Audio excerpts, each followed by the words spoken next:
ഇവിടെ അദ്ദേഹം ആ റിവഞ്ച് മോഡിൽ നിന്ന് അല്ലെങ്കിൽ ആ റിവഞ്ച് ഡ്രൈവിൽ നിന്ന് ഒതൻറ്റിക് ഡ്രൈവിലേക്ക്. ഒരു വിജയ് എപ്പോഴും തൻ്റെ ഇമേജ് നിലനിർത്താൻ ആഗ്രഹിക്കുന്ന ആളാണ്. തൻ്റെ ഇമേജ് ചോദ്യം ചെയ്യപ്പെട്ടാൽ, ഇമേജ് നഷ്ടപ്പെട്ട അദ്ദേഹത്തിന് ആ വ്യക്തിക്ക് നിലനിൽക്കാൻ സാധിക്കുകയില്ല. അപ്പോൾ ഈ നമ്മൾ ചെയ്യുന്നത് എന്താണ് എന്നുള്ള പ്രധാനപ്പെട്ട വിഷയം.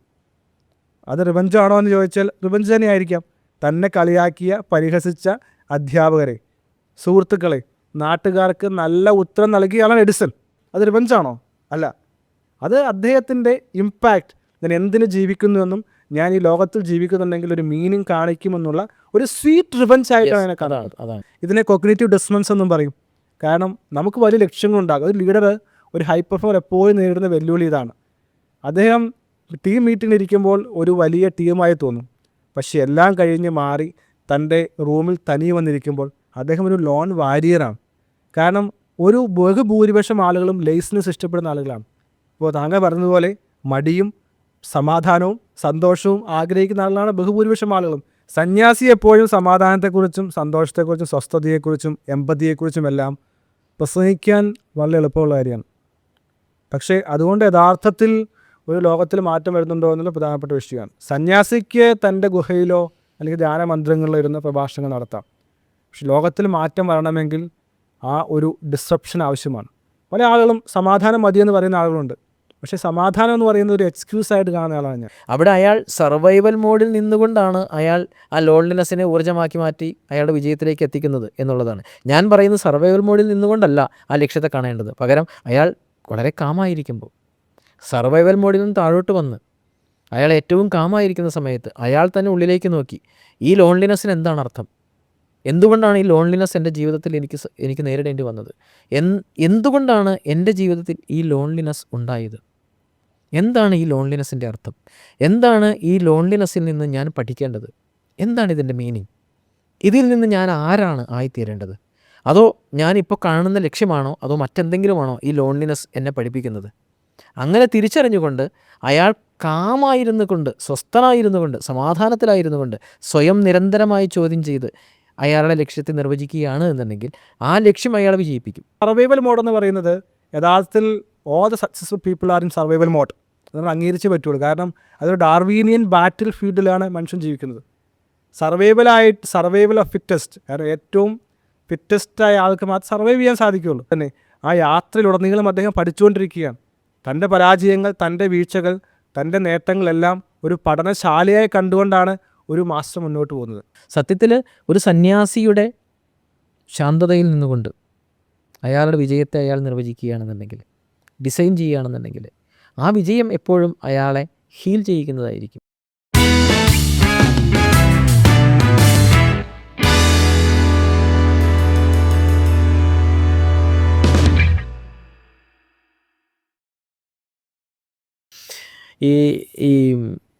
ഈ വളരെ അടുത്താണ്, വളരെ ഈ വെരി റീസെൻ്റ് ഒരു നമ്മുടെ നാട്ടിലൊരു വലിയ വ്യവസായി ആത്മഹത്യ ചെയ്യുന്നു. ജീവിതത്തിൽ വലിയ വിജയങ്ങൾ, ഒരു പക്ഷേ മറ്റുള്ളവർക്ക് വലിയ മാതൃകയാകുന്നൊരു വലിയ വിജയമാണ് അയാളുടെ ജീവിതത്തിൽ. നമുക്കൊക്കെ മുമ്പിൽ വലിയൊരു പ്രചോദനമാണ് ആ മനുഷ്യൻ. ലോകത്ത് ഒരുപാട് പേർക്ക് വലിയ പ്രചോദനമായി ഒരു ജീവിതം മാറ്റിയ ഒരു വ്യക്തിത്വമായിരുന്നു അദ്ദേഹത്തിൻ്റേത്. എന്തുകൊണ്ടാണ് അദ്ദേഹത്തിന് ജീവിതം തന്നെ ഒടുക്കാൻ അവസാന പോയിന്റിൽ തീരുമാനിക്കേണ്ടി വന്നത്? അദ്ദേഹത്തിൻ്റെ വിജയങ്ങൾ അദ്ദേഹത്തെ സന്തോഷിപ്പിച്ചില്ല എങ്കിൽ, എല്ലാ വിജയങ്ങൾക്ക് ശേഷവും ആയിരക്കണക്കിന് കോടി രൂപയുടെ അല്ലെങ്കിൽ വലിയ മില്യണയർ ആയതിനു ശേഷവും അയാളിൽ അവശേഷിച്ചിരുന്നത് അയാളുടെ വിജയത്തിൻ്റെ സംതൃപ്തിയല്ല എങ്കിൽ, അതിനുശേഷവും അയാളിൽ വീണ്ടും ആന്തരികമായ ശൂന്യത ബാക്കിയായിരുന്നുവെങ്കിൽ, എവിടെയോ താൻ ഒന്നും ആയില്ല എന്ന തോന്നൽ ബാക്കിയായിട്ടുണ്ടെങ്കിൽ, എവിടെയോ ഒരു അസംതൃപ്തി പിന്നെയും അയാളെ വേട്ടയാടിയിട്ടുണ്ടെങ്കിൽ, ആ അസംതൃപ്തിയെ നേരിടാതെ, ആ അസംതൃപ്തിക്ക് കാരണമായതിനെ അഡ്രസ്സ് ചെയ്യാതെ, അതിൽ നിന്നും മുകളിലേക്ക് പോകാൻ കഴിയാതെ, ആ വിജയങ്ങളൊന്നും അയാളെ സംബന്ധിച്ച് വിജയങ്ങളല്ല എന്നുള്ളതാണ് ആത്യന്തികമായി നമുക്ക് മനസ്സിലാക്കാൻ കഴിയുന്നത്. ഞാൻ വീണ്ടും ആ പോയിന്റിലേക്ക് തന്നെ തിരിച്ചു വരികയാണ്. തീർച്ചയായിട്ടും വിജയം ആവശ്യമാണ്. ജീവിതത്തിൽ എല്ലാ മനുഷ്യനും വിജയിക്കണം. വിജയിക്കാൻ തന്നെയാണ് നമ്മളെല്ലാം ജീവിക്കുന്നത്. പക്ഷേ വിജയത്തിലേക്കുള്ള നമ്മുടെ ത്വര, നമ്മുടെ ആ എനർജി, ആ ഫ്യുവൽ എന്ന് പറയുന്നത് നമുക്ക് കിട്ടിയിട്ടുള്ള വേദനയായിരിക്കരുത്. അല്ലെങ്കിൽ ആ വേദനയെ സപ്രസ് ചെയ്തുകൊണ്ട് മറ്റുള്ളവരുടെ മുമ്പിൽ വിജയം ആഗ്രഹിക്കുന്ന ഒരു പ്രതികാര ബുദ്ധിയോട് കൂടിയായിരിക്കരുത് ആ വിജയം തീരുമാനിക്കേണ്ടതെന്നുള്ളതാണ്. അവിടെ അദ്ദേഹം ആ റിവഞ്ച് മോഡിൽ നിന്ന് അല്ലെങ്കിൽ ആ റിവഞ്ച് ഡ്രൈവിൽ നിന്ന് ഒതൻറ്റിക് ഡ്രൈവിലേക്ക് അയാൾക്ക് മാറിക്കഴിഞ്ഞാൽ, അതായത് തൻ്റെ ഈ വിജയത്തിന് അയാൾ തന്നെ അയാളുടെ പ്രശ്നങ്ങളെ, അയാളുടെ മുമ്പിലുള്ള പ്രശ്നങ്ങൾ എന്താണ്, ആ പ്രശ്നത്തിൽ നിന്നാണ് അയാൾ ആ ഒളിച്ചോട്ടം നടത്തുന്നത്, വിജയിക്കാൻ ആഗ്രഹിക്കുന്നത്. അപ്പോൾ ആ പ്രശ്നങ്ങളെ അഡ്രസ്സ് ചെയ്തുകൊണ്ട് മുന്നോട്ട് പോവുകയാണെന്നുണ്ടെങ്കിൽ, അയാൾക്കുണ്ടായ ഹെർട്ടിനെ അയാൾക്ക് ഹീൽ ചെയ്യാൻ കഴിയുകയാണെന്നുണ്ടെങ്കിൽ, ഈ വിജയത്തിലേക്കുള്ള യാത്ര എന്ന് പറയുന്നത് ആത്യന്തികമായി എൻ്റെ ജീവിതത്തിന് അർത്ഥം നൽകുന്നതാണ് എന്ന് അയാൾ തിരിച്ചറിയുവാണ്. അർത്ഥം നൽകുന്നതാണ് യഥാർത്ഥത്തിൽ എൻ്റെ ഈ വിജയത്തിലേക്കുള്ള ഈ ലക്ഷ്യം. വിജയിച്ചതിന് ശേഷവും എന്നെ വീണ്ടും സംതൃപ്തിയിൽ തന്നെ തുടരാൻ പ്രേരിപ്പിക്കുമോ, എന്നെ വീണ്ടും സമാശ്വസിപ്പിക്കുമോ, എന്നെ വീണ്ടും സന്തോഷത്തിൽ തന്നെ തുടരാൻ പ്രേരിപ്പിക്കുമോ, എല്ലാത്തിനും ശേഷവും ഞാൻ വീണ്ടും സംതൃപ്തനായി തന്നെ ജീവിക്കുമോ എന്ന് സ്വയം ചോദിച്ചുകൊണ്ടാണ് അയാൾ ആ ഒരു വിജയത്തിലേക്കുള്ള ലക്ഷ്യത്തെ തിരഞ്ഞെടുക്കേണ്ടതെന്നുള്ളതാണ് എനിക്ക് തോന്നിയിട്ടുള്ളത്. ഇപ്പോൾ പരാമർശിച്ച വ്യവസായിയുടെ വിവാദ വിഷയം, അതെന്തുകൊണ്ട് അദ്ദേഹം മരിച്ചു എന്നുള്ളത് ഇപ്പോൾ വിവാദമായ വിഷയമാണ്. പക്ഷേ എൻ്റെ മനസ്സിലാക്കനുസരിച്ച് ഒരു വിജയ് എപ്പോഴും തൻ്റെ ഇമേജ് നിലനിർത്താൻ ആഗ്രഹിക്കുന്ന ആളാണ്. തൻ്റെ ഇമേജ് ചോദ്യം ചെയ്യപ്പെട്ടാൽ, ഇമേജ് നഷ്ടപ്പെട്ട അദ്ദേഹത്തിന് ആ വ്യക്തിക്ക് നിലനിൽക്കാൻ സാധിക്കുകയില്ല. ഒരുപക്ഷെ ഈ വിഷയത്തിൽ അദ്ദേഹം നേരിടാൻ പോകുന്ന ആ ഇമേജിൻ്റെ ഒരു ടാർണിഷ്, ആ ഒരു ഭയത്തെ അദ്ദേഹം ശരിക്കും ഭയന്നിട്ടുണ്ടാകാം. അതൊരിക്കലും അദ്ദേഹം സംതൃപ്തനല്ലാത്തതുകൊണ്ടല്ല, കാരണം അദ്ദേഹത്തിൻ്റെ തൊട്ട് മുന്നിലുള്ള വീഡിയോയിൽ പല പ്രാവശ്യം അദ്ദേഹം പറയുന്നുണ്ട് അദ്ദേഹം സന്തോഷവാനാണ് എന്നുള്ളത്. ഇനി ആദ്യം പറഞ്ഞ വാക്ക് പറയാം, റിവഞ്ച്. ഇപ്പോൾ നമുക്ക് 2 ഉദാഹരണം വേണമെങ്കിൽ എടുക്കാം. ഇപ്പോൾ ഹിറ്റ്ലർ ലോകം അറിയപ്പെടുന്ന വളരെ അറിയപ്പെടുന്ന ഒരാളാണ്. വലിയ ശക്തമായ ലീഡർഷിപ്പ് ഉള്ള ഒരാളാണ് ഹിറ്റ്ലർ. അദ്ദേഹം ഒരു റിവഞ്ച് മോഡിലാണ് ആ ഒരു കാര്യം ചെയ്തത്. കാരണം തൻ്റെ ചെറുപ്പത്തിൽ അതിൻ്റെ പിതാവ് കഠിനമായി ഉപദ്രവിക്കുകയും ബെൽറ്റ് കൊണ്ട് അടിക്കുകയും എല്ലാം ചെയ്തിട്ടുണ്ട്. അതേപോലെ തന്നെ ഒരു ഉദാഹരണം എടുക്കാം, may be Thomas Alva Edison. അദ്ദേഹത്തിൻ്റെ ബാല്യകാലങ്ങളിൽ വളരെയധികം കളിയാക്കലും പരിഹാസവും അധ്യാപക നേരിട്ട ഒരാളാണ് എഡിസൺ. പക്ഷേ എഡിസൺ ലോകത്തിൽ വലിയ മാറ്റം വരുത്തി.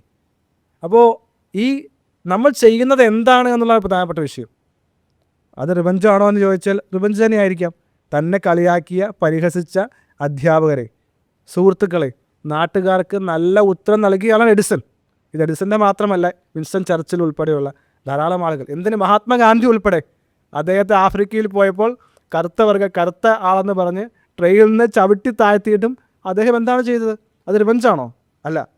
അത് അദ്ദേഹത്തിൻ്റെ ഇമ്പാക്റ്റ്, ഞാൻ എന്തിന് ജീവിക്കുന്നുവെന്നും ഞാൻ ഈ ലോകത്തിൽ ജീവിക്കുന്നുണ്ടെങ്കിൽ ഒരു മീനിങ് കാണിക്കുമെന്നുള്ള ഒരു സ്വീറ്റ് റിവഞ്ച് ആയിട്ടാണ് അതാണ് ലോകത്തിന് അവിടെ ഗാന്ധിക്ക് നൽകാനുള്ള ഒരു വെളിച്ചമുണ്ടായിരുന്നു. ലോകത്തിൽ എത്രയോ ആളുകളെ ചവിട്ടിയിട്ടുണ്ടാകാം, പരിഹസിച്ചിട്ടുണ്ടാകാം. തീർച്ചയായും മദർ തെരേസ നാം ലോകം അറിയപ്പെടുന്ന ആളാണ്. അവരുടെ മുഖത്ത് കാർക്കിച്ച് തുപ്പിയിട്ടുണ്ട് ആളുകൾ. എന്നിട്ടും ആ സ്വീറ്റ് റിവഞ്ച് ആയിട്ട് തന്നെയല്ലേ ചെയ്തത്. അപ്പോൾ വേണമെങ്കിൽ നമുക്ക് ഈ മുറിവുകളെ, വേദനകളെ സമാധാനം എന്ന് പറഞ്ഞ്, ഹീലിംഗ് എന്ന് പറഞ്ഞ് നിശബ്ദമായിരിക്കാം. പക്ഷേ ആ റിവഞ്ച്, ആ കഷ്ടതകളുടെ, മുറിവുകളുടെ മുകളിൽ വലിയൊരു സാമ്രാജ്യം ബിൽഡ് ചെയ്യുന്നതാണ് ഒരു ഹൈ പെർഫോമർ ആയിട്ടുള്ള മാസ്റ്റർ ചെയ്യേണ്ടത്. തീർച്ചയായിട്ടും ഈ നമുക്കൊരു കൊളാപ്സ് ഉണ്ടായി കഴിഞ്ഞ് കഴിഞ്ഞാൽ ആ കൊളാപ്സിൽ നിന്ന് സർവൈവ് ചെയ്യാൻ വേണ്ടിയിട്ട് ഒരു പക്ഷേ ഈ റിവെഞ്ച് നമുക്ക് നല്ലതായിരിക്കാം. ഹേർട്ട് ഉണ്ടാകുന്നു, ആ ഹേർട്ടിൽ നിന്ന് ഒരു പക്ഷേ മുന്നോട്ട് പോകാനുള്ള ഊർജ്ജമാക്കി അതിനെടുക്കാം. പക്ഷേ ഗാന്ധി ആയാലും മദർ തെരേസയാണെന്നുണ്ടെങ്കിലും ലോകത്ത് എണ്ണം പറഞ്ഞിട്ടുള്ള നമുക്ക് മാതൃകയാക്കേണ്ടുന്ന ഒരുപാട് മഹത് വ്യക്തിത്വങ്ങളൊക്കെ ആണെന്നുണ്ടെങ്കിൽ തന്നെയും അവർ നമുക്ക് കാണിച്ചു തന്നൊരു വഴിയുണ്ട്. അവരുടെ ഉള്ളിൽ ഒരു കോളിംഗ് വരുവാണ്. അതെന്താണ്? എനിക്ക് ഈ ലോകത്തിന്, എൻ്റെ ഈ അനുഭവത്തിൽ നിന്ന് ഒരു വെളിച്ചം ഈ ലോകത്തിന് നൽകണം. ഞാനൊരു മാതൃകയായിരിക്കണം. എന്നിൽ നിന്ന് ഒരുപാട് ആളുകൾ ഊർജ്ജം അല്ലെങ്കിൽ പ്രചോദനം ഉൾക്കൊള്ളണം. അങ്ങനെ ഇതിൽ നിന്ന് ലോകത്തിന് തന്നെ എനിക്കൊരു വെളിച്ചമായി, ഒരു മാതൃകയായി, ഒരു പ്രചോദനമായി മാറേണ്ടതുണ്ട്. അപ്പോൾ ലോകത്തിന് തന്നെ അയാളുടെ പഴയ കാലത്ത് കിടക്കുന്ന ഒരു വേദന വെളിച്ചമായി മാറുകയാണെന്നുണ്ടെങ്കിൽ ഓക്കെയാണ് അതോടെ. പക്ഷേ അതേസമയം അത് അയാളുടെ മാത്രം വിജയത്തിനാണ് അയാളുടെ ദാഹമെങ്കിൽ, അയാൾ വിജയിക്കാൻ വേണ്ടി മാത്രം പ്രോഗ്രാം ചെയ്യപ്പെട്ട ഒരാളാണെന്നുണ്ടെങ്കിൽ, ഒരു പാവയെ പോലെ വിജയിക്കാൻ വേണ്ടി മാത്രം അയാളുടെ ഉള്ളിൽ ആ നിരന്തരമായ ത്വര അയാളെ സ്ഥിരമായി ആക്രമിക്കുകയാണെന്നുണ്ടെങ്കിൽ, അയാൾ അതിനുവേണ്ടി മാത്രം അഗ്രസീവ് ആവുകയാണെന്നുണ്ടെങ്കിൽ, വിജയിച്ചതിന് ശേഷവും പിന്നെയും വിജയിക്കാൻ വേണ്ടിയിട്ടുള്ള പ്രേരണകൾ മാത്രമാണ് അയാളുടെ ജീവിതത്തിൽ ഉടനീളം അയാളെ പ്രേരിപ്പിക്കുന്നതെങ്കിൽ, അയാൾക്ക് എന്താണ് ജീവിതത്തിൽ അർത്ഥമാക്കാനുള്ളത്? ജീവിതം അയാൾ എങ്ങനെയാണ് കാണുന്നത്? അയാളുടെ ജീവിതത്തിൽ നമുക്ക് എങ്ങനെയാണ് ഒരർത്ഥം നൽകാൻ കഴിയുന്നത്? വിജയം. വിജയിച്ചതിന് ശേഷവും അയാൾ എന്താണ്? ഞാൻ എപ്പോഴും ചോദിക്കുന്ന ചോദ്യം അതാണ്. വിജയിക്കണം, തീർച്ചയായും വിജയം ജീവിതത്തിന് ആവശ്യമാണ്. പക്ഷേ ഈ മദർ തെരേസയാണെങ്കിലും ഗാന്ധിയാണെങ്കിലും ലോകത്തെണ്ണം പറഞ്ഞിട്ടുള്ള മഹാത്മാക്കളൊക്കെ ആണെന്നുണ്ടെങ്കിലും ലോകത്തിന് വെളിച്ചമായി അവരുടെ വിജയങ്ങൾ മാറിയിട്ടുണ്ടെന്നുള്ളതാണ്, അല്ലേ? വിജയത്തെ എപ്പോഴും ഞാൻ നിർവചിക്കുന്നത് പോസിറ്റീവായിട്ടുള്ളൊരു ഇമ്പാക്റ്റാണ്. ഞാൻ ഇപ്പോഴും പറയുന്നത് അത് തന്നെയാണ്. There is A cost involve. ഇപ്പോൾ ലോൺലിനെസ് എന്ന് പറയുന്നത് അത് തന്നെ ഒരു വലിയ കോസ്റ്റാണ്. കാരണം ചിലപ്പോൾ സുഹൃത്തുക്കളായിട്ടുള്ളവർ, സമപ്രായക്കാരായിട്ടുള്ളവരൊക്കെയും ജീവിതം ആസ്വദിക്കുന്നുണ്ടാകാം, അല്ലെങ്കിൽ വലിയ കൂട്ടുകെട്ടുകളിലൊക്കെ ആസ്വദിക്കുന്നുണ്ടാകാം, ഒത്തിരി കാര്യങ്ങൾ ചെയ്യുന്നുണ്ടാകാം. പക്ഷേ ഈ വിജയിക്കാൻ ത്വരയുള്ള അല്ലെങ്കിൽ ക്രൈവുള്ള ഇയാൾ ചിലപ്പോൾ അതിനെയൊക്കെ മറന്നു കളയുന്നുണ്ടാകാം, അതിനൊക്കെ ഉപേക്ഷിക്കുന്നുണ്ടാകാം. ഇപ്പോൾ പലരും പറയും, നീയൊക്കെ വലിയ ആളായിപ്പോയി, നീയൊന്നും ഞങ്ങളെ കൂട്ടുന്നില്ല. ഇതൊരു വിജയി കൊടുക്കേണ്ടി വരുന്ന വിലയാണ്. ഈ ലോൺലിനെസ്സിൽ ലോൺലിനെസ് എന്ന് പറഞ്ഞാൽ നമുക്കെല്ലാവരെയും കൂട്ടുകൂടാൻ പറ്റത്തില്ല, എല്ലാവരോടും കൂട്ടുകൂടാൻ പറ്റത്തില്ല. ഇതിനെ കോഗ്നിറ്റീവ് ഡിസ്സണൻസ് എന്നും പറയും. കാരണം നമുക്ക് വലിയ ലക്ഷ്യങ്ങളുണ്ടാകും. ഒരു ലീഡർ, ഒരു ഹൈ പെർഫോമർ എപ്പോഴും നേരിടുന്ന വെല്ലുവിളി ഇതാണ്. അദ്ദേഹം ടീം മീറ്റിങ്ങിലിരിക്കുമ്പോൾ ഒരു വലിയ ടീമായി തോന്നും. പക്ഷേ എല്ലാം കഴിഞ്ഞ് മാറി തൻ്റെ റൂമിൽ തനിയെ വന്നിരിക്കുമ്പോൾ അദ്ദേഹം ഒരു ലോൺ വാരിയറാണ്, ഒരു കോഗ്നിറ്റീവ് ഡിസ്സണൻസ് അനുഭവിക്കുന്നുണ്ട്. കാരണം ഞാൻ പറയുന്ന കാര്യം ശരിയാണെന്ന് എനിക്ക് വ്യക്തമായ ബോധ്യമുണ്ട്, പക്ഷേ മറ്റുള്ളവർക്ക് അത് ഗ്രഹിക്കാൻ സാധിക്കുന്നില്ല. കാരണം ഒരു ബഹുഭൂരിപക്ഷം ആളുകളും ലേസിനെസ് ഇഷ്ടപ്പെടുന്ന ആളുകളാണ്. ഇപ്പോൾ താങ്കൾ പറഞ്ഞതുപോലെ മടിയും സമാധാനവും സന്തോഷവും ആഗ്രഹിക്കുന്ന ആളുകളാണ് ബഹുഭൂരിപക്ഷം ആളുകളും. പക്ഷെ ഒരിക്കലും സമാധാനം ആഗ്രഹിച്ചുകൊണ്ട്, അല്ലെങ്കിൽ പീസ് ആഗ്രഹിച്ചുകൊണ്ട്, സന്തോഷം ആഗ്രഹിച്ചുകൊണ്ട്, മടി ആഗ്രഹിച്ചുകൊണ്ട് വലിയ എംപയേഴ്സ് ബിൽഡ് ചെയ്യാൻ സാധിക്കുകയില്ല. അവിടെ പെർഫോമൻസ് ആവശ്യമാണ്, വർക്ക് ചെയ്യേണ്ടത് ആവശ്യമാണ്, സ്പീഡ് ആവശ്യമാണ്, എക്സലൻസ് ആവശ്യമാണ്.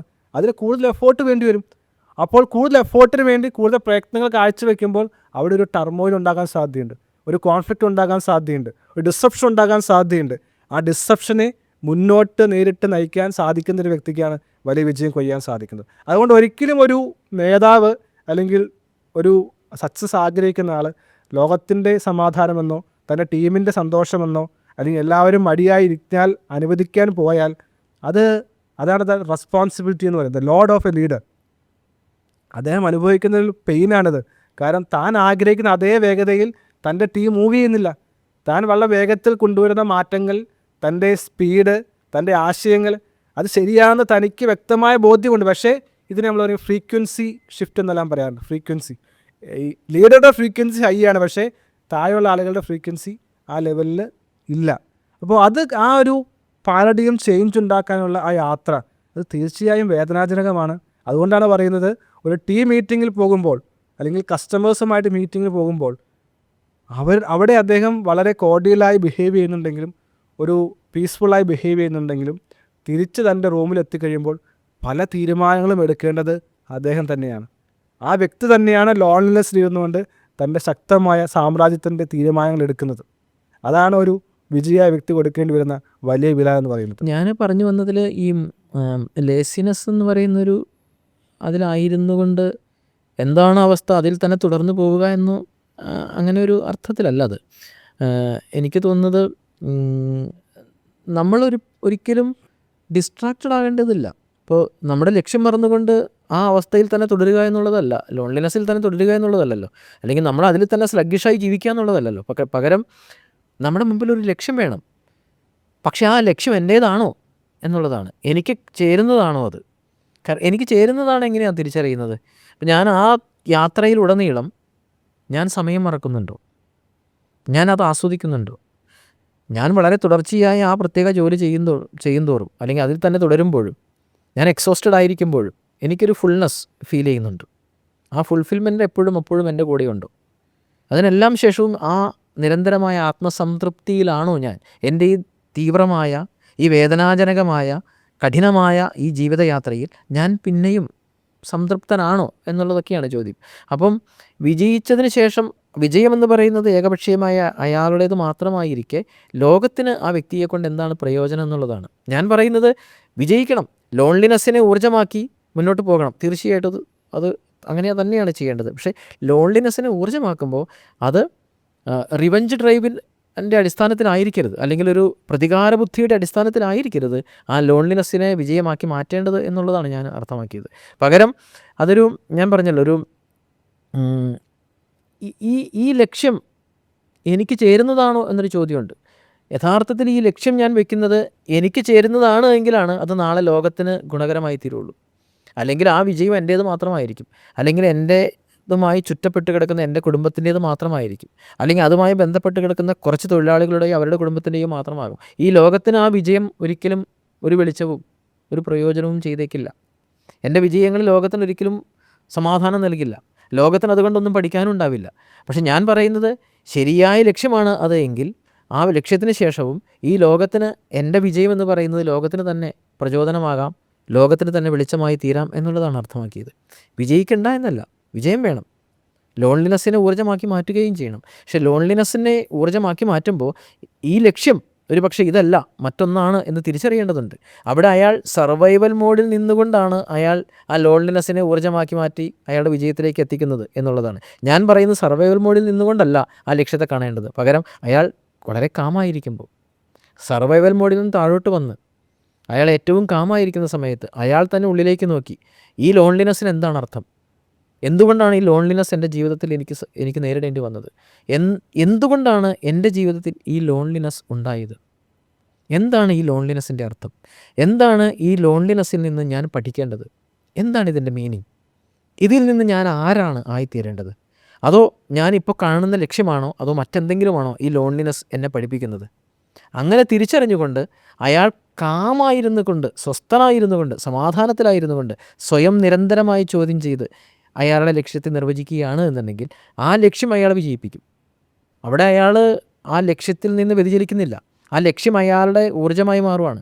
ആ ലക്ഷ്യം അയാളുടെ സന്തോഷവും സമാധാനവുമായി മാറുവാണ്. ആ ലക്ഷ്യത്തിലൂടെ അയാൾ ഹീൽ ചെയ്യപ്പെടുകയാണ്. വിജയം അയാളെ ഹീൽ ചെയ്യിപ്പിക്കുകയാണ്. വിജയം മറ്റൊരാളെ നിന്ന് കിട്ടേണ്ടുന്ന എക്സ്റ്റേണൽ വാലിഡേഷന് വേണ്ടിയിട്ടല്ല. മറ്റുള്ളവർ അതിനെ പ്രകീർത്തിച്ചാലും ഇല്ലെങ്കിലും, പ്രൈസ് ചെയ്താലും ഇല്ലെങ്കിലും, അപ്രിഷ്യേറ്റ് ചെയ്താലും ഇല്ലെങ്കിലും അയാൾ പിന്നെയും തൃപ്തനാണ്. അപ്പോൾ അവിടെ ഞാൻ പറയുന്നത് ലോൺലിനെസ് എന്ന് പറയുന്നത് ആ ലോൺലിനെസ്സിൻ്റെ അർത്ഥം എന്താണെന്നും ആ ലോൺലിനെസ്സിനെ സർവൈവൽ മോഡിൽ നിന്നുകൊണ്ട് വിജയത്തിലേക്ക് എത്തിക്കുകയല്ല, പകരം ആ ലോൺലിനെസ്സിൽ തന്നെ ശാന്തനായിരുന്നു കൊണ്ട് ഇതിൻ്റെ അർത്ഥം എന്താണെന്നും ഇതിൽ നിന്ന് എന്താണ് ഞാൻ കണ്ടെത്തേണ്ടതെന്നും എൻ്റെ യാത്ര ഇവിടെ നിന്ന് എങ്ങനെയാണ് തുടങ്ങേണ്ടതെന്നും ഇങ്ങോട്ടേക്കാണ് ഞാൻ പോകേണ്ടതെന്നും അയാൾ സ്വയം തിരിച്ചറിയുമ്പോഴാണ് അയാളുടെ ആ വിജയം എന്ന് പറയുന്നത് ലോകത്തിന് തന്നെ വെളിച്ചമായി മാറുന്നത് എന്നാണ് ഞാൻ പറഞ്ഞത്. രണ്ട് പ്രധാനപ്പെട്ട ആസ്പെക്റ്റ് ഞാൻ ഇവിടെ ഒന്നുകൂടി എംഫസൈസ് ചെയ്യാൻ ആഗ്രഹിക്കണം. ഒന്ന്, വിജയം എന്നുള്ള കാര്യത്തിൽ എന്നെ സംബന്ധിച്ച് യാതൊരു തർക്കവുമില്ലാത്ത വിഷയമാണ്. വിജയം എന്ന് പറയുന്നത് പോസിറ്റീവായിട്ട് കാര്യം തന്നെയാണ്. ഇപ്പോൾ ഹിറ്റ്ലർ, മുസോളിനി അല്ലെങ്കിൽ അവർ ചെയ്ത വിജയമാണെന്ന് ചോദിച്ചു കഴിഞ്ഞാൽ വിജയമാണെന്ന് പറയാൻ സാധിക്കില്ലായിരിക്കാം. അപ്പം അതൊരു ലോകത്തിനെതിരുള്ള റിവഞ്ച് ആയിരിക്കാം. പക്ഷേ വിജയം എന്ന് പറയുന്നത് എപ്പോഴും എനിക്ക് നന്മയുണ്ടാകുന്ന ഒപ്പം ലോകത്തിന് നന്മയുണ്ടാകുന്ന ആ ഒരു ആസ്പെക്റ്റിൽ മാത്രമേ അത് ചിന്തിക്കുന്നത്. രണ്ടാമത് സർവൈവൽ മോഡ് എന്ന് പറയുന്നത് യഥാർത്ഥത്തിൽ all the successful people are in survival mode. അത് നമ്മൾ അംഗീകരിച്ചേ പറ്റുള്ളൂ. കാരണം അതൊരു ഡാർവീനിയൻ ബാറ്റിൽ ഫീൽഡിലാണ് മനുഷ്യൻ ജീവിക്കുന്നത്. സർവൈവൽ ഓഫ് ഫിറ്റസ്റ്റ്, കാരണം ഏറ്റവും ഫിറ്റസ്റ്റായ ആൾക്ക് മാത്രം സർവൈവ് ചെയ്യാൻ സാധിക്കുകയുള്ളൂ. ആ ഒരു ഡാർവീനിയൻ ബാറ്റിൽ ഫീൽഡാണ് ഒരു വിജയിയുടെ, ഹൈ പെർഫോമറുടെ, മാസ്റ്ററുടെ ലോകം എന്ന് പറയുന്നത്. അദ്ദേഹം വിശ്രമിക്കുന്നുണ്ടാകാം, വിശ്രമിക്കുന്നില്ലായിരിക്കാം, പക്ഷേ അതൊരു യാത്രയാണ്. ഒരിക്കലും അദ്ദേഹം ഒരു ഡെസ്റ്റിനേഷനെ കാണും. ഡെസ്റ്റിനേഷൻ ഉണ്ടാകാം, പക്ഷേ അവിടെ നിൽക്കാനോ അല്ലെങ്കിൽ അതിനെക്കുറിച്ച് കൂടുതൽ വിചിന്തനം ചെയ്യാനോ സമയം കണ്ടെത്തുന്നതിന് മുമ്പ് തന്നെ ആ യാത്രയിലുടനീളം അദ്ദേഹം പഠിച്ചുകൊണ്ടിരിക്കുകയാണ്. തൻ്റെ പരാജയങ്ങൾ, തൻ്റെ വീഴ്ചകൾ, തൻ്റെ നേട്ടങ്ങളെല്ലാം ഒരു പഠനശാലയായി കണ്ടുകൊണ്ടാണ് ഒരു മാസ്റ്റർ മുന്നോട്ട് പോകുന്നത്, ഒരു ഹൈ പെർഫോമർ മുന്നോട്ട് പോകുന്നത്, ഒരു വിജയി മുന്നോട്ട് കൊണ്ടുപോകുന്നത്. വേറൊരാൾക്ക് എതിരെ കൊടുക്കാനുള്ള റിവഞ്ചായിട്ടല്ല ജീവിതത്തെ കാണുന്നത്. പക്ഷേ ആ ജീവിതം അർത്ഥവത്താക്കാനായി അദ്ദേഹം എപ്പോഴും ഒരു സർവൈവൽ മോഡിൽ തന്നെയാണ്. എങ്ങും നിൽക്കാൻ അദ്ദേഹം ആഗ്രഹിക്കുന്നില്ല. മരിക്കുമ്പോഴും ഒരു ആക്റ്റീവായിട്ടുള്ള ആളായി ഇരിക്കുക എന്നുള്ളതാണ് അദ്ദേഹം ആഗ്രഹിക്കുക. അല്ലാതെ ഒരു വിശ്രമത്തിലേക്ക് പോയി, ഒരു ആശ്രമത്തിൽ പോയി വിശ്രമിക്കുക അല്ലെങ്കിൽ മെഡിറ്റേഷനിലേക്ക് പോകുക എന്നും ഒരു വിജയി ആൾ ആഗ്രഹിക്കുന്നില്ല. അദ്ദേഹം എപ്പോഴും സർവൈവൽ മോഡിലാണ്. കാരണം അറിയാം, ഒരു ഫിറ്റസ്റ്റ് ആളിന് മാത്രമേ ഈ ഭൂമിയിൽ സർവൈവ് ചെയ്യാൻ സാധിക്കുകയുള്ളൂ എന്നുള്ളത്. ഈ ഡാർവീനിയൻ ബാറ്റിൽ ഫീൽഡിൽ നിന്നുകൊണ്ട് അല്ലെങ്കിൽ സർവൈവൽ മോഡിൽ നിന്നുകൊണ്ട് ഒരാൾ അയാളുടെ ജീവിതത്തിൽ തുടർന്ന് പോകുമ്പോൾ അയാളുടെ വിജയങ്ങൾ അയാൾക്ക് കൈയടക്കാൻ കഴിയുന്നുണ്ടാകാം. പക്ഷേ ഈ സർവൈവൽ മോഡ് അയാളെ എന്താക്കി തീർക്കും? ഇതിനെല്ലാം ശേഷവും അയാളുടെ ആരോഗ്യത്തിൻ്റെ അവസ്ഥയും മാനസികാരോഗ്യത്തിൻ്റെ അവസ്ഥ എന്തായിരിക്കും? അർത്ഥവത്തായൊരു ജീവിതമായിരിക്കുമോ അതിനൊക്കെ ശേഷവും പിന്നെയും സംഭവിക്കുന്നത്? സത്യത്തിൽ ഒരു സന്യാസിയുടെ ശാന്തതയിൽ നിന്നുകൊണ്ട് അയാളുടെ വിജയത്തെ അയാൾ നിർവചിക്കുകയാണെന്നുണ്ടെങ്കിൽ, ഡിസൈൻ ചെയ്യുകയാണെന്നുണ്ടെങ്കിൽ, ആ വിജയം എപ്പോഴും അയാളെ ഹീൽ ചെയ്യിക്കുന്നതായിരിക്കും, അയാളുടെ ജീവിതത്തിന് അർത്ഥം നൽകുന്നതായിരിക്കും. അയാളുടെ ജീവിതം തന്നെ ലോകത്തിന് അർത്ഥം ഉള്ളതാക്കി തീർക്കും. അയാളുടെ വിജയം തന്നെ ലോകത്തിന് തന്നെ വലിയൊരു വെളിച്ചമായി തീരും എന്നുള്ളതാണ്. സന്യാസി എപ്പോഴും സമാധാനത്തെക്കുറിച്ചും സന്തോഷത്തെക്കുറിച്ചും സ്വസ്ഥതയെക്കുറിച്ചും എമ്പതിയെക്കുറിച്ചും എല്ലാം പ്രസംഗിക്കാൻ വളരെ എളുപ്പമുള്ള കാര്യമാണ്. പക്ഷേ അതുകൊണ്ട് യഥാർത്ഥത്തിൽ ഒരു ലോകത്തിൽ മാറ്റം വരുന്നുണ്ടോ എന്നുള്ള പ്രധാനപ്പെട്ട വിഷയമാണ്. സന്യാസിക്ക് തൻ്റെ ഗുഹയിലോ അല്ലെങ്കിൽ ധ്യാനമന്ത്രങ്ങളിലോ ഇരുന്ന് പ്രഭാഷണങ്ങൾ നടത്താം. പക്ഷെ ലോകത്തിൽ മാറ്റം വരണമെങ്കിൽ ആ ഒരു ഡിസ്റപ്ഷൻ ആവശ്യമാണ്. പല ആളുകളും സമാധാനം മതിയെന്ന് പറയുന്ന ആളുകളുണ്ട്. പക്ഷേ സമാധാനം എന്ന് പറയുന്നത് ഒരു എക്സ്ക്യൂസായിട്ട് കാണുന്ന ആളാണ് ഞാൻ. ശരിക്കും ഒരു ടീമിൽ വർക്ക് ചെയ്യുന്ന അല്ലെങ്കിൽ ടീം ലീഡ് ചെയ്യുന്ന ആൾ ഒരു സമാധാനത്തിന് വേണ്ടി അല്ല ശ്രമിക്കേണ്ടത്, അല്ലെങ്കിൽ തൻ്റെ എംപ്ലോയീസിനെ ടീമിനെ സന്തോഷപ്പെടുത്താനല്ല ശ്രമിക്കേണ്ടത്. തൻ്റെ വലിയ ലക്ഷ്യം എന്താണ്? അവിടെ ഇപ്പോൾ ഞാൻ പറയുന്നത് ഒരു കോസ്റ്റ് കൊടുക്കേണ്ടതായിട്ട് വരും. ഇപ്പോൾ ഒരു ശക്തനായ നേതാവിന് എല്ലാവരും ഇഷ്ടപ്പെടുത്താൻ സാധിക്കണമെന്നില്ല. ധാരാളം ആളുകൾ അദ്ദേഹത്തെ വെറുക്കും. അതാണ് ദ ലോ ഓഫ് എക്സ്ക്ലൂസിവിറ്റി. അദ്ദേഹത്തെ പലരും തള്ളിക്കളയും. പക്ഷേ ഞാൻ പലപ്പോഴും ചിന്തിക്കുന്നത് ഇന്ന് ധാരാളം ആൾദൈവങ്ങൾ ഉണ്ടാകുന്നതും അല്ലെങ്കിൽ കുറേ സന്യാസിമാർ പ്രത്യക്ഷപ്പെടുന്നതും സമാധാനത്തെക്കുറിച്ച് സന്തോഷത്തെക്കുറിച്ച് ചിന്തിക്കുകയും എല്ലാം ചെയ്യുന്നതിൻ്റെ കാരണം അത്തരം ആളുകൾ ഇപ്പോഴും ഇതിനു വേണ്ടി പോരാടിക്കൊണ്ടിരിക്കുകയാണ്. സമാധാനം, സന്തോഷം, എങ്ങനെ മടിയായിരിക്കാമെന്നുള്ളതാണ്. പക്ഷേ ഒരു മാസ്റ്റർ ആൾ, സക്സസ്ഫുൾ ആയിട്ടുള്ള ആൾ, ഹൈ പെർഫോം ആയിട്ടുള്ള ആൾ ആദ്യം പറഞ്ഞ എൻജോയ്മെൻറ്റ്, വർക്ക് ഈസ് വർഷിപ്പ്. താൻ ചെയ്യുന്ന വലിയ ഇമ്പാക്റ്റ്, താൻ ചെയ്യുന്ന വലിയ ആ പദ്ധതി, അതിൽ സന്തോഷം കണ്ടെത്തുകയാണ്. അപ്പം അതുകൊണ്ട് തന്നെയാണ് പറയുന്നത് ഈ സന്യാസം അല്ലെങ്കിൽ അത്തരം മോങ്ക ആശയങ്ങളെല്ലാം മനുഷ്യനെ വീണ്ടും ഒരു ലേസിനെസ്സിലേക്ക്, ഒരു സർവൈവൽ മോഡിൽ നിന്ന് ഒരു സാധാരണക്കാരനിലേക്ക് വരുത്തി തീർക്കുകയാണ്. പല കഥകളൊക്കെ നാം പറയാറുണ്ട്. ഒരു കുട്ടിയും ഒരു വൃദ്ധനുമായിട്ടുള്ള സംഭാഷണത്തിൽ ഒരു കുട്ടിയോട് ചോദിക്കുന്നു എന്താകണം, അവസാനം പറയുന്നു മരിക്കുമെന്ന് പറയുന്നു. അല്ലെങ്കിൽ അവസാനം ഒരു കുട്ടിയും ഒരു ധനികനായ വ്യക്തിയും സംഭാഷണത്തിൽ അവസാനം പറയും ഞാനൊരു കടൽത്തീരത്ത് വന്ന് ഒരു മീൻ പിടിക്കുന്ന ആളായിട്ടിരിക്കുമെന്നെല്ലാം പറയുന്ന കഥകളുണ്ട്. അവസാനം പറയുന്നു ഇപ്പോൾ ഞാൻ തന്നെ എല്ലാം ചെയ്യുന്ന കഥ കേട്ടിട്ടുണ്ടാവും. പക്ഷേ അതിൻ്റെ അർത്ഥം നാം ഒരു കടൽത്തീരത്തോ അല്ലെങ്കിൽ ഹിമാലയ സാനുക്കളിലോ ഒരു മരത്തിൻ്റെ കീഴിലോ സ്വതന്ത്രരായി സ്വസ്ഥമായി ഇരിക്കുക എന്നുള്ളതല്ല. ഓരോ മനുഷ്യനും താൻ ചെയ്യേണ്ടതായിട്ടുള്ള വലിയ പദ്ധതികളുണ്ടെന്ന് വിശ്വസിക്കുന്ന ആളാണ് ഞാൻ. ഈ ഭൂലോകത്ത് ഒരു ഉപയോഗമില്ലാത്ത ഒരു ജന്മമോ സൃഷ്ടിയോ ഇല്ല. യൂണിവേഴ്സൽ പ്രിൻസിപ്പിൾ പറയുന്നത് അത് തന്നെയാണ്. യൂണിവേഴ്സിന് ഈ ഓരോ വ്യക്തിയെക്കുറിച്ചും ഈ പ്രപഞ്ചത്തിൻ്റെ ഓരോ സ്പെക്കിനെക്കുറിച്ചും വ്യക്തമായ ആഗ്രഹവും ധാരണയുമുണ്ട്. ആ വലിയ ധർമ്മത്തെ അഴിച്ചുവിടാനായിട്ടുള്ള കഴിവുള്ള, ചെയ്യാൻ മനസാന്നിധ്യമുള്ള, സന്നദ്ധതയുള്ള ആര് ഉണ്ട് എന്നുള്ളതാണ്. അപ്പോൾ ഒരു മാസ്റ്ററായിട്ടുള്ള സക്സസ്ഫുൾ ആയിട്ടുള്ള ആളെന്ന് പറയുന്നത് ഇത്തരം കാര്യങ്ങളെ മറികടക്കുവാൻ സാധിക്കുക. ഈ ലോൺലിനെസ് അല്ലെങ്കിൽ പീസ്, അതല്ലെങ്കിൽ സന്തോഷം, സമാധാനം, എമ്പതി പറയും. നമ്മളെല്ലാവരും എമ്പത്തറ്റിക്കായി കാണണം. ഇപ്പോൾ പല കമ്പനികളുടെയും ആളുകൾ പറയുന്നത് കേൾക്കാറുണ്ട്, ഞങ്ങളുടെ എല്ലാ കമ്പനിയിലെ ആളുകളും ഫാമിലി പോലെയാണ്. ഏറ്റവും വലിയ കാപട്യമായിട്ടാണ് ഞാൻ കാണുന്നത്. ഒരു കമ്പനിയുടെ ഉടമസ്ഥനും തൻ്റെ കമ്പനിയിലെ ജോലിക്കാരെ ഫാമിലി മെമ്പറായിട്ട് കാണുന്നില്ല. പറയുമ്പോൾ വലിയ കാര്യമായി പറയും, പക്ഷേ അതൊരു ഹിപ്പോക്രാറ്റിക്കായിട്ടുള്ള ടെർമിനോളജിയാണ്. കാരണം ഒരു സാമ്പത്തിക നഷ്ടം വന്നു കഴിഞ്ഞാൽ, പെർഫോമൻസ് ഇഷ്യൂ വന്നു കഴിഞ്ഞാൽ, അതല്ലെങ്കിൽ കമ്പനി നഷ്ടത്തിലായി കഴിഞ്ഞാൽ ഏതെങ്കിലും കമ്പനിയുടെ ഉടമസ്ഥൻ പറയൂ ഓക്കെ നീ ഇവിടെ നിന്നോ, ഞാൻ നിനക്ക് ശമ്പളം തരാം, ഞാൻ നിൻ്റെ ഭാവിയെ നോക്കിക്കൊള്ളാം? ഒരിക്കലുമില്ല. അതെല്ലാവരുടെയും ജീവിതം ആ ഒരു വ്യക്തിപരമായി കാണേണ്ട ആവശ്യമാണ്.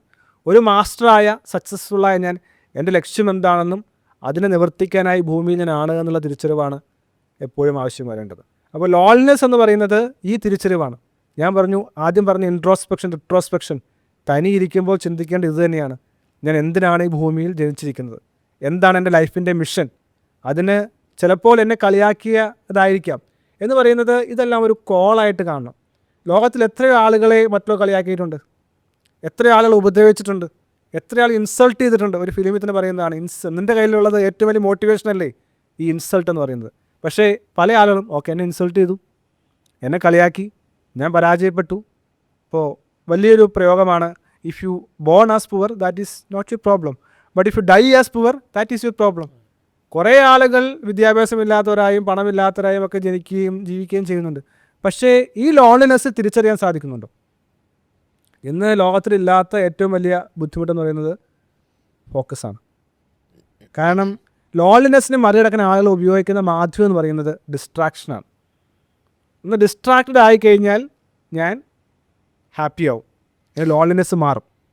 ശരിക്കും പോൾ പറഞ്ഞു വരുന്നത് തന്നെ ലോൺലിനെസ്സിൽ നിന്ന് ഡിസ്ട്രാക്റ്റഡ് ആകുമ്പോഴാണ്, ലോൺലിനെസ്സിനെ കൺഫ്രണ്ട് ചെയ്യാതിരിക്കുമ്പോഴാണ്, ലോൺലിനെസ്സിനെ ഫേസ് ചെയ്യാതിരിക്കുമ്പോഴാണ്, അതിൽ നിന്ന് ഡിസ്ട്രാക്റ്റഡ് ആയിരിക്കുമ്പോഴാണ് അയാളുടെ വിജയം സംഭവിക്കുന്നത്. ആ ലോൺലിനെസ്സിനെ അയാൾക്ക് നേരിടാൻ കഴിഞ്ഞിരുന്നുവെങ്കിൽ ആ ലോൺലിനെസ്സിൻ്റെ അർത്ഥം എന്താണ്? ആ ലോൺലിനെസ് എവിടെ നിന്നാണ് തുടങ്ങിയത്? ആ ലോൺലിനെസ് എങ്ങനെയാണ് എൻ്റെ ഈ ജീവിതത്തിലേക്ക് കടന്നു വന്നത്? എന്താണ് ആ ലോൺലിനെസ് എന്നതിൽ നിന്ന് ഞാൻ പഠിക്കേണ്ടത്?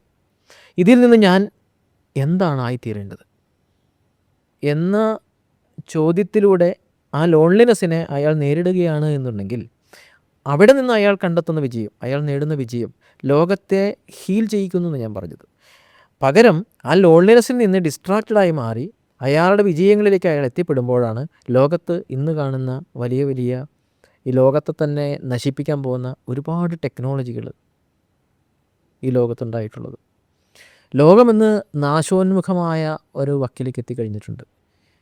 എത്രയൊക്കെ ഡെവലപ്മെൻറ്റ് ഉണ്ടായിട്ടുണ്ടെന്നുണ്ടെങ്കിലും മനുഷ്യൻ്റെ ആന്തരിക സമാധാനത്തിന് ഒരു കുറവും ഒരു വ്യത്യാസവും ഉണ്ടായിട്ടില്ല.